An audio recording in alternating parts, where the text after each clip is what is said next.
வணக்கம். இன்றைய பார்வையுடன் இணைந்து கொண்டமைக்கு நன்றி. அடாது மழை பொழிந்தாலும் விடாது நாடகம் நடத்தப்படும் என்ற பழமொழி போல, அடாது தாளமுக்கங்கள் கடந்து கொண்டாலும் விடாது மறு நிர்மாண பணிகளும் இடம்பெறும் என்பதை அனுர அரசாங்கம் நிரூபிக்க தலைப்படுகின்றது. அந்த வகையில் கடந்த நவம்பரில் இலங்கையை சிதிலப்படுத்திய ஸ்தித்வா சூறாவளி காலத்து பேரிடரில் சேதமடைந்த வீடுகளுக்கு இழப்பீடுகளை வழங்கும் நடவடிக்கைகளும், அன்றைய பேரிடரால் பாதிக்கப்பட்ட குடும்பங்களுக்கு புதிய வதிவிடங்களை நிர்மாணிக்கும் திட்டங்களும் இன்று அனுராதபுரம் மற்றும் குருநாகல் பகுதியில் ஆரம்பிக்கப்பட்ட நிலையில் நாடு இன்னும் ஒரு புதிய மழை பொழிவுக்குள் அமிழ்ந்தது. இதனால் கடற்தொழில் சார்ந்த பொருளாதாரம் உட்பட்ட பொருளாதார அடிகள் புதிதாக இலங்கைக்கு கிட்டிக் கொண்டன.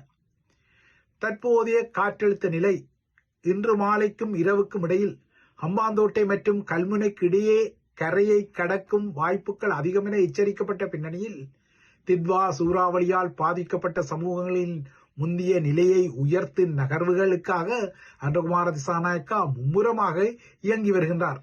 ஆனால் அவர் அவ்வாறு மும்முரமாக இயங்கிக் கொண்டாலும் மறுபுறத்தை புதிய புதிய சவால்கள் இலங்கைக்கு ஒரு பாம்பு ஏணி ஆட்டத்தை ஏற்றமும் இறக்கமாக நடைமுறைப்படுத்துவதில் யதார்த்த கள நிலவரம் ஒன்றை உருவாக்கத்தான் செய்யும்.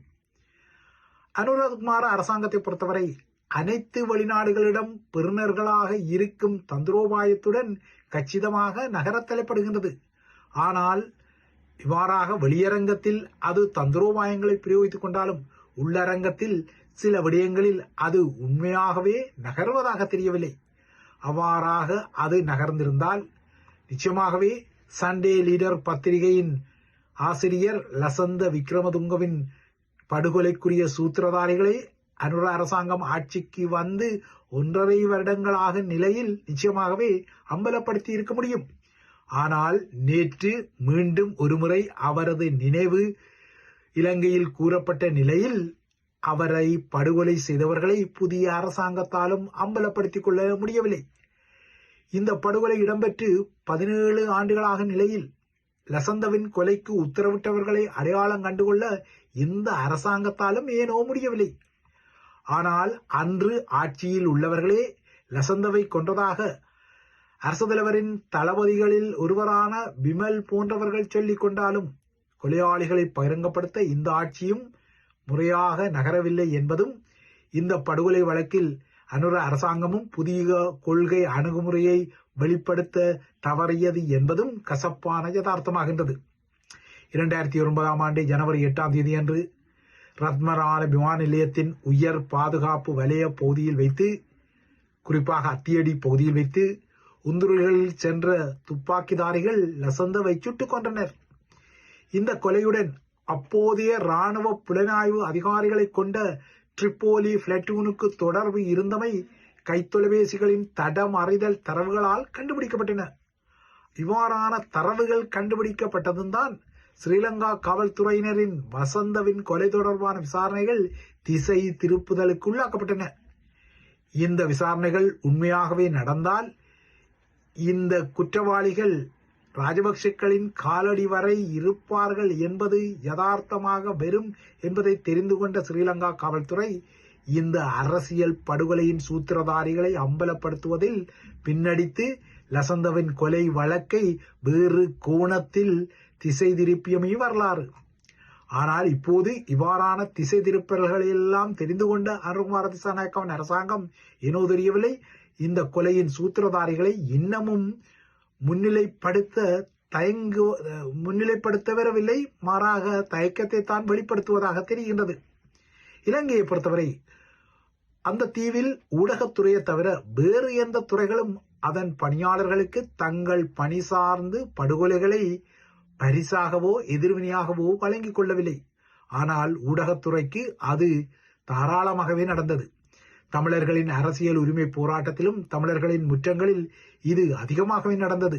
அந்த வகையில் தமிழர்களின் ஊடக நிறுவனங்கள் தெற்கின் வழிநடத்தலால் எரிக்கப்பட்டன, குண்டு வீச்சுக்களுக்கு இலக்காக்கப்பட்டன, சில ஊடகர்கள் கொல்லப்பட்டார்கள், பலர் சிறையிடப்பட்டார்கள், மேலும் பலர் அச்சுறுத்தப்பட்டு நாட்டை விட்டு துரத்தப்பட்டனர்.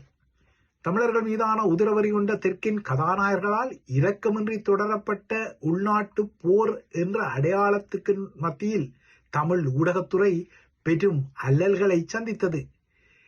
இவ்வாறாக தமிழ் ஊடகத்துறை உள்நாட்டு போரில் அல்லலுற்ற போதுதான் தெற்கில் இந்த போரை மையப்படுத்தி திருடர்களும் கொலைகாரர்களும் உருவாகி கொண்டார்கள். அவ்வாறாக உருவான திருடர்களையும் கொலைகாரர்களையும் அவர்களின் நயவஞ்சக போக்குகளையும் தனது சண்டே லீடர் இதழின் புலனாய்வு கட்டுரைகளில் லசந்த விக்ரமதுங்க வெளிப்படுத்தியதன் விளைவு அவருக்கு துப்பாக்கி ரவைகள் கிட்டிக்கொண்டன. அவரது கொலைக்கு உத்தரவிட்டவர்கள் இன்னும் இலங்கை தீவில் சுதந்திரமாகவே உள்ளனர். அரசியல் கட்சிகளின் உச்சத்திலும் உள்ளனர். இப்போதும் இலங்கையில் ஊடகத்துறை அரசியல்வாதிகளால் நேரடி மற்றும் மறைமுக அச்சுறுத்தல்களுக்கு உள்ளாக்கப்படும் போக்கு தொடர்கின்றது. லசந்த அன்று கூறியது போல பல அரசியல்வாதிகளின் அவலட்சண பிம்பங்கள் ஊடகத்துறை மீது குவியப்படுத்தப்படுகின்றது. தமிழ் அரசியல்வாதிகளுக்கும் இதில் விலக்குகள் ஏதுமில்லை. அவர்களும் தங்கள் பிம்பம் அவலட்சணங்களை கொண்டிருந்தால் அவற்றை தமிழ் ஊடகர்கள் வெளிப்படுத்தினால் அவர்களை மிக மோசமாக தூசிக்கின்றார்கள், அச்சுறுத்திக் கொள்கின்றார்கள். கொலையுண்ட ஒருவரின் குரல் பதிவுடன் தொடர்புடைய நாடாளுமன்ற உறுப்பினர் ஒருவர் குறித்து ஒரு வெளிப்படைத்தன்மை ஒரு ஊடகத்தால் கோரப்பட்டதற்காக அந்த ஊடகமே நாடாளுமன்றத்தில் குறித்த நாடாளுமன்ற உறுப்பினரால் கோல்மூட்டி கொடுக்கப்பட்டது. அந்த ஊடகம் ஐபிசி தமிழாக இருந்தது யதார்த்தமான ஒரு விடயம். அதேபோல தன்னை ஊடகர்கள் எதுவுமே சொல்லிக் கொள்ள முடியாது, கேள்வி கேட்க முடியாது என்ற மனநிலையில் உள்ள இன்னொரு தமிழ் நாடாளுமன்ற உறுப்பினரும் ஊடகர்களையும் ஊடகங்களையும் வக்கிரமாக தூசிப்புக்கு உள்ளாக்கிக் கொள்கின்றார். ஆனால் அதே நாடாளுமன்ற உறுப்பினருக்கு யாழ் போதனா வைத்தியசாலை பணிப்பாளரை பொது வெளியில் அவதூறு ஏற்படுத்தும் வகையில் நகர்வழி செய்ததான குற்றச்சாட்டில் யாழ் நீதிமன்றம் இந்த வாரம் இடைக்கால தடை ஒன்றை விதித்திருப்பதும் குறிப்பிடத்தக்க ஒரு விடயம். ஊடகங்களை மதிப்பது மறுமலர்ச்சி கொண்ட ஒரு சமூகத்தின் அடையாளம். அங்கத கருத்துக்கள், எள்ளல்கள், நையாண்டி கருத்துக்கள், கேலி சித்திரங்கள் எனப்படும் கார்ட்டூன்கள் அல்லது கோட்டோவியங்கள் ஆகியனவும் மறுமலர்ச்சி கொண்ட ஒரு சமூகத்தின் அடையாளம். தற்போது ஏஐ எனப்படும் செயற்கை நுண்ணறிவுடன் செய்திகள் மற்றும் சித்தரிப்பு படங்கள் வெளியிடப்படும் போக்கு தமிழ் சமூக வலைத்தள பரப்பிலும் பெருகிவிட்டதால் ஊடகங்களின் மதிப்பு ஏதோ ஒரு வகையில் இழக்கப்படுகின்றதோ என்ற கவலைகளும் இருக்கத்தான் செய்கின்றன. செயற்கை நுண்ணறிவின் உதவியுடன் ஒரு சாதாரண நிழற்படத்தை கூட பாலியல் ரீதியான படங்கள் அல்லது காணொளிகளாக மாற்றக்கூடிய அபாயம் இப்போது சமூக ஊடக பரப்பில் விரவி கிடக்கின்றது. பெண்கள் மற்றும் சிறுமிகளின் படங்களை பாலியல் படங்களாக மாற்றும் ஏஐ சாட்பாட்டுகள் எனப்படும் செயலிகளுக்கு இலங்கை போன்ற நாடுகளில் இன்னமும் கட்டுப்பாடுகளை விதிக்கும் வகையில் நடைமுறைகள் இல்லை. இதனால் ஏஐ உருவாக்கிய வக்கிரப்படங்கள் அல்லது சித்தரிப்பு படங்கள் போலியானவை என்பதை அறியாமல் பலர் அவற்றை உண்மையாக நம்பிவிடும் கவலையான போக்கு தொடர்கின்றது. இந்த பாரதூர நிலை ஈழத்தமிழர்களின் சமூக வலைத்தள பரப்பிலும் உள்ளது.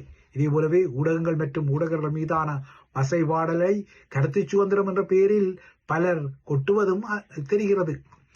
சமூக ஊடகங்களும் பொறுப்புணர்வுடனும் சமூக நீதியுடனும் பிணைத்து நடக்க வேண்டிய ஒரு நியமம் உள்ளது. கருத்தை கருத்தால் தான் மோதிக்கொள்ள வேண்டும்.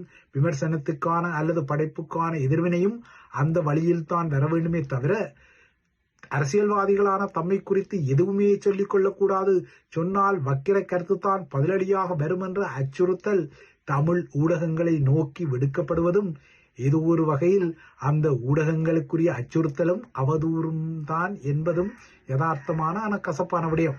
ஆக மொத்தம் கருத்துக்கள் மற்றும் விமர்சனங்கள் எதிர்கருத்துக்கள் மற்றும் பதில் விமர்சனங்களால் மட்டுமே எதிர்கொள்ளப்பட வேண்டுமே தவிர அச்சுறுத்தல்கள் மற்றும் அவதூறுகளால் அல்ல என்பது ஜனவரி மாதம் 8ஆம் தேதி 2009ஆம் ஆண்டு கொழும்பில் இடம்பெற்ற ஒரு முக்கியமான ஊடகரின் படுகொலையின் நினைவு நாளின் பின்னணியில் தமிழ் அரசியல்வாதிகளுக்கும் நினைப்பூட்டப்பட வேண்டிய செய்தியாகின்றது.